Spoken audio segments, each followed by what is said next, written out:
सर्व गोडताईंना आणि मैत्रिणींना सप्रेम नमस्कार। आजचा दिवस तुम्हाला छान आनंदाचा जावो, तुमच्या मनातल्या सर्व इच्छा पूर्ण होत याच तुम्हाला नवीन आणि मंगलमय दिवसाच्या शुभेच्छा। आणि तुम्हा सर्वांचे आपल्या सुनैना द सुपर मॉम या यूट्यूब चॅनलवर स्वागत आहे। तर आजच्या व्हिडिओमध्ये ना एक साधारणतः आपण आपल्या महिन्याचा बजेट कसा ठेवला पाहिजे की जेणेकरून आपला पैसा व्यवस्थित मार्गी लागेल, त्यानंतर आपले सेविंग सुद्धा व्यवस्थित होईल। तर ते सर्व आपण आजच्या व्हिडिओमध्ये बघणार आहोत। थोडक्यात आपला मंथली बजेट कसा असला पाहिजे की जेणेकरून आपला खर्च तर होईलच पण आपली सेविंग सुद्धा थोडीफार झाली पाहिजे। तर त्याप्रमाणे आपलं मंथली बजेट कसं असावं तर त्याचा थोडक्यात आपण आराखडा डिस्कस करणार आहोत आजच्या व्हिडिओमध्ये। तर चला आजच्या व्हिडिओला सुरुवात करू। तर व्हिडिओ जर तुम्हाला आवडला ना तर व्हिडिओला एक लाईक नक्की करा, कारण खूप कष्टाने व्हिडिओ तयार केलेला आहे। आणि चॅनलवर जर नवीन असाल तर चॅनलला सबस्क्राइब करायला विसरू नका बरं का। तर चला सुरू करूया। तर आपण आपलं मंथली बजेट जेव्हा करत असतो तर त्यावेळेस आपल्याला जेव्हा सेविंग करायची असते ना तर त्यावेळेस आपण सेविंग करताना काय करत असतो माहिती आहे, पेमेंट जो असतो आपला म्हणजे आपला जो मूळ पगार असतो किंवा जी मूळ रक्कम आपल्याकडे असते तर त्यातनं आपण खर्च करत असतो आणि मग उरलेली रक्कम ही सेविंग म्हणून ठेवत असतो। कारण आजकालच्या धकाधकीच्या जीवनामध्ये खरं तर पेमेंट जो आपल्या येत असतो तर आपल्या ज्या खर्च जो असतो तर तो खूपच असतो आणि महागाई खूप वाढलेली आहे, त्याच्यामुळे सेविंग जास्तीत जास्त आपली होणं तितकं अशक्य आहे। पण आपल्या परीने जेवढं आपल्याला जमेल तेवढी सेविंग करणं गरजेचं आहे, कारण ही सेविंग फार उपयोगाची असते जेव्हा कधी आपली आडीनिडीची गरज असते। तर त्यासाठी ना आपल्या पेमेंटमधून खर्च करून उरलेल्या पैशांची सेविंग कधीच करू नये। तर सेविंग करण्यासाठी ना सगळ्यात महत्त्वाचं जो आपला पेमेंट असतो त्यातनं एक अमाऊंट आपण बाजूला काढून ठेवायची, म्हणजेच आपली सेविंग होते। अन्यथा आपली सेविंग होणं अगदी अशक्य आहे आणि मग उरलेल्या पैशामध्ये आपण आपला खर्च केला पाहिजे, तेव्हाच आपली सेविंग होते। अन्यथा कधीही सेविंग होत नाही, कारण म्हणतात ना की पैसे असले की त्याला खूप सारे फाटे फुटत असतात। ह्या आपल्या महागाईच्या काळामध्ये आपली थोडी जरी सेविंग व्हावी असं जर आपल्याला वाटत असेल तर आपलं प्रॉपर मॅनेजमेंट असणं किंवा प्रॉपर पैशांचं आराखडा असणं फार गरजेचं आहे, तेव्हा सेविंग होणं शक्य आहे, अदरवाईज होत नाही। तर त्यासाठी एक उदाहरण आपण घेऊया। जर समजा कुणाकडे 30,000 रुपये आवक असेल, म्हणजे 30,000 रुपये पेमेंट असेल आणि तो एक संसार गाडा म्हणू शकतो आपण चालवण्यासाठी 30,000चं कशा पद्धतीने आपण मॅनेजमेंट केलं पाहिजे। तर सगळ्यात पहिली गोष्ट म्हणजे काही जणांकडे कसं असतं 30,000 रुपये एकच व्यक्ती पूर्णपणे खर्च करत असते, तर काहींकडे कसं असतं गृहिणी म्हणजे वाईफ आणि हजबंड असं दोनं मिळून पैशांचं मॅनेजमेंट बघत असतात। तर हाफ मॅनेजमेंट जे आहे ते हजबंड बघत असतात आणि हाफ मॅनेजमेंट जे आहे ते गृहिणी बघत असतात। तर गृहिणींकडे जो पार्ट असतो तर त्याच्यामध्ये किराणा झालं, सिलेंडर झालं, भाजीपाला, तर ह्या किचनशी रिलेटेड किंवा किचनशी संदर्भात ज्या गोष्टी आहे त्याचं जे काही खर्च आहे तो सगळा गृहिणींकडे असतो। आणि थोडक्यात आपण म्हणू शकतो हजबंडकडे जो पूर्ण घराचा खर्च असतो किंवा जे एक्सपेन्सेस असतात ते सगळे हजबंडकडे असतात। जसं की त्याच्यामध्ये आपण ठरवू शकतो TV रिचार्ज झालं, मोबाईल झालं, त्याच्यानंतर मोबाईलचे रिचार्ज झालं, त्याच्यानंतर लाईट बिल झालं, तर मुलांच्या शाळेची फी असते, त्यानंतर घराचा हफ्ता असतो, त्यानंतर दूध असतं आणि काही ना छोट्या मोठ्या आहे ना सेविंग्स असतात। कुणी RD वगैरे काढत असतं, कुणी LIC वगैरे काढत असतं। तर हा ज्याच्या त्याच्या कन्व्हिनियन्सचा प्रश्न असतो। पण आता समजा आपण ठरवलेलं आहे की हे 30,000 रुपये आपण गृहिणी आणि हजबंड दोघांमध्ये जर डिस्ट्रीब्यूट करायचे तर 10,000 रुपये साधारणतः गृहिणीकडे आणि 20,000 रुपये साधारणतः हजबंडकडे असतात ह्या बाहेरच्या खर्चासाठी, कारण गृहिणीचा खर्च ॲज कम्पेअर टू हजबंड हा कमी असतो, त्याच्यामुळे तिकडे 20,000 रुपये आपण डिस्ट्रीब्यूट करणार आहोत आणि इकडे 10,000 रुपये। तर गृहिणीला 10,000मध्ये आपल्याला किराणा, सिलेंडर, भाजीपाला प्लस इमर्जन्सी रक्कम ही बाजूला ठेवावी लागते। तर ही इमर्जन्सी रक्कममध्ये काय काय येतं किंवा ती कशा पद्धतीने खर्च करायची की जेणेकरून आपल्याला घरामध्ये अडचण तर नाही आली पाहिजे पण आपलं घरसुद्धा व्यवस्थित सुरळीत असं चालण्यास मदत झाली पाहिजे। तर आपण आता गृहिणीचा जो कार्यभाग आहे तो बघणार आहोत। जर सर्व खर्च आपण स्मार्टपणे डिस्ट्रीब्युशन जर केलं तर नक्कीच आपला जेवढे पैसे आहे तेवढे व्यवस्थित सत्कारणी पण लागतात, प्लस आपली जी हाऊसमौस आहे ती पण होण्यास मदत होते। आपल्या घरामध्ये काही अडीअडचण असेल तर त्यावेळेस सुद्धा हे पैसे आपल्याला खर्च करायला पुरतात। आणि सगळ्यात महत्त्वाचं म्हणजे आपली जी काही नीड आहे, बेसिक नीड, ज्याच्यासाठी आपण इतके पैसे घेतलेले आहोत तर ते सुद्धा कंप्लीट व्हायला मदत होते। फक्त आवश्यकता असते ती प्रॉपर मॅनेजमेंटची, तर तीच मॅनेजमेंट आपण बघणार आहोत।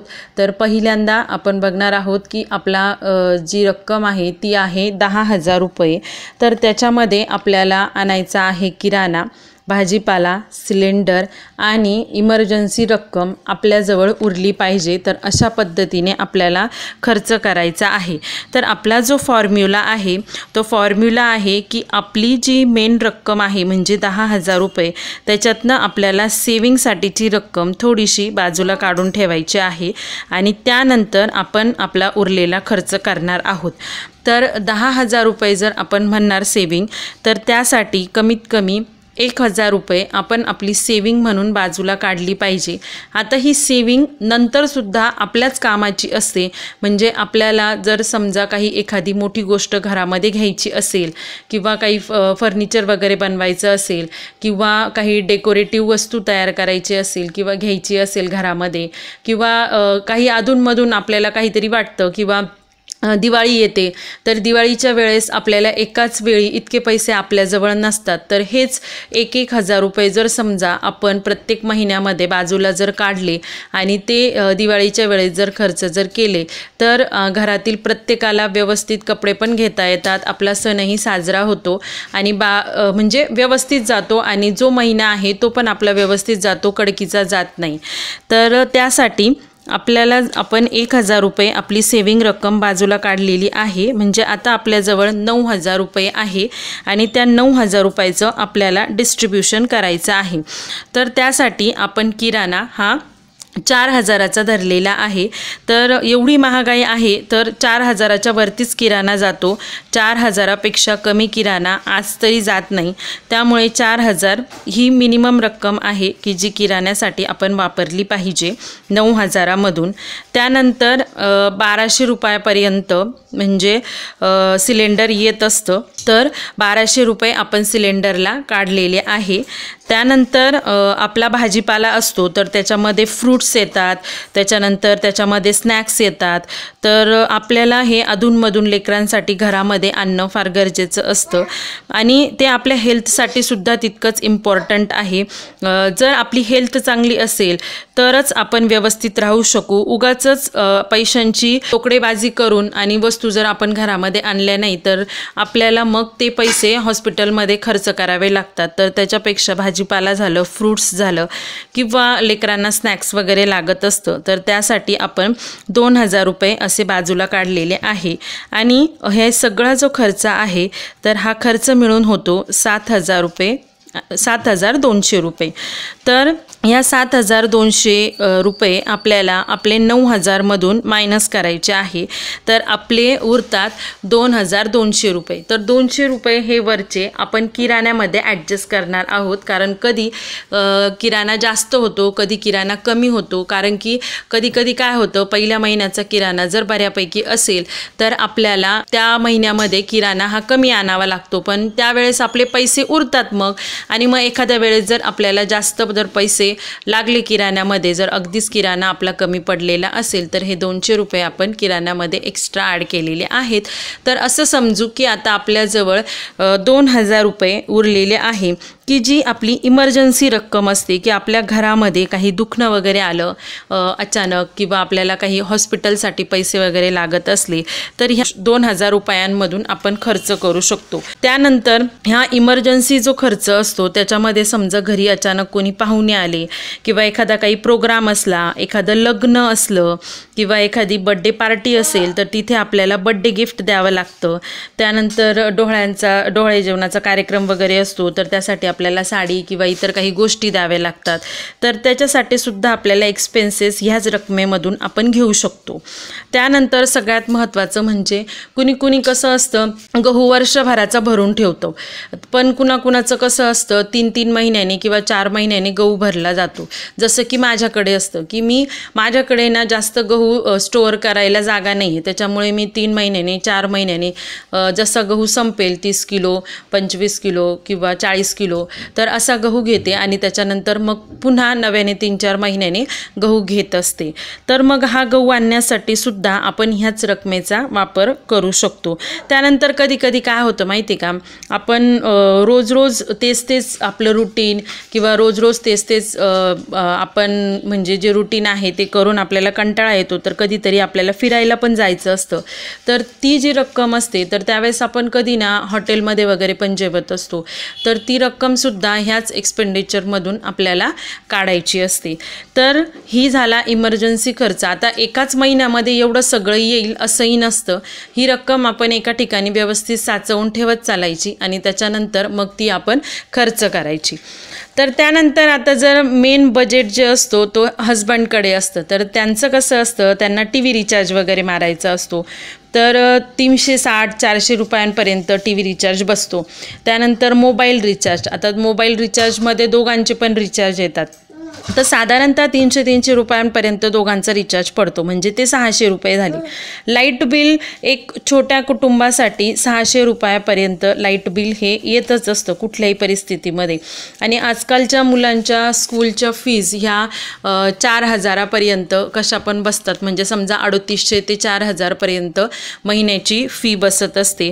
त्याच्यानंतर होम लोन वगैरे असतं, तर ते होम लोनसुद्धा एक 10,000पर्यंत आपला हप्ता देण्याची कपॅसिटी असते, त्याच्यावरती आपण हप्ता देऊ शकत नाही. त्यानंतर दूध असतं महिन्याचं, तर त्याच्यासाठी 1,500 रुपये असतं. आणि कुणी RD वगैरे काढत असतं, LIC वगैरे काढत असतं, तर त्या सेविंगसाठी 1,000 रुपये आपण दिले पाहिजे. तर ही सगळी रक्कम जी आहे ती सगळी मिळून समजा 18,060 रुपये होतात. तर त्या 18,060 रुपये हे आपल्या 20,000 रुपयांमधून आपण मायनस करणार आहोत. तर आपले रक्कम उरणार आहे 2,060 रुपये, की जी पेट्रोलसाठी यूज केली जाते. हजबंडच्या किंवा आपल्या घरामध्ये जो कर्ता व्यक्ती असतो त्याच्या पेट्रोलसाठी यूज केली जाते आणि उरलेली रक्कम ही त्याच्या खिशामध्ये पडत असते. तर अशा पद्धतीने जर आपण व्यवस्थित मॅनेजमेंट जर केलं तर आपला जो महिना आहे तो अगदी व्यवस्थित सुरळीत पार पाडण्यास खूप सारी मदत होत असते. तर व्हिडिओ जर तुम्हाला आवडला असेल तर एक लाईक नक्की करा आणि आपल्या चॅनलला सबस्क्राईब करा. पुन्हा भेटू एका नवीन व्हिडिओमध्ये. तोपर्यंत बाय बाय, टेक केअर.